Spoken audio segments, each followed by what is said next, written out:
जलावा चढ़ावे जई हो, जलावा चढ़ावे जई हो शिवालावा गे पगली।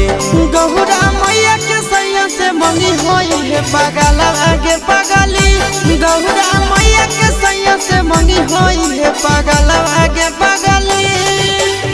जलावा चढ़ावे जई हो, जलावा चढ़ावे जई हो शिवालावा गे पगली। गौरा मैया के सैया से मंगी होई है पगलावा गे पगली। गौरा मैया के सैया से मंगी होई है पगलावा गे पगली।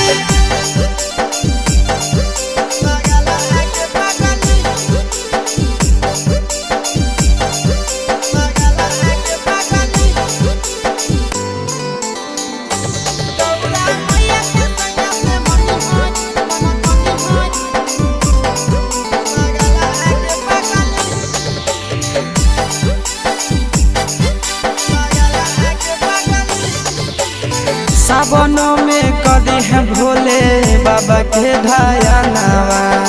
सातो जन्म हमरे के मानी है सजनावा। सावन में कदी है भोले बाबा के ढायनावा। सातो जन्म हमरे के मानी है सजनावा। पूजी हो चरनिया, पूजी हो चरनिया मतवालावा के पगली।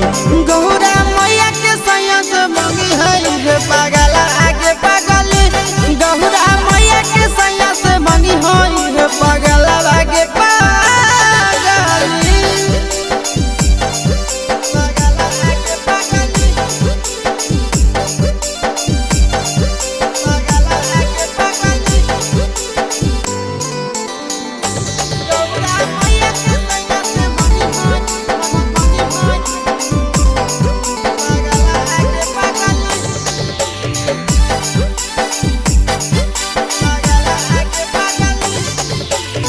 सावन के पहिला सोमारी भूखल रही हो।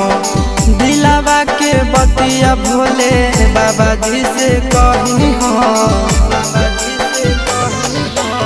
सावन के पहिला सोमारी भूखल रही हो।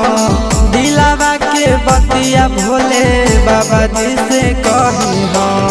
बतिया चिंटू आशीष के बतिया तू रखी हो खाया लावा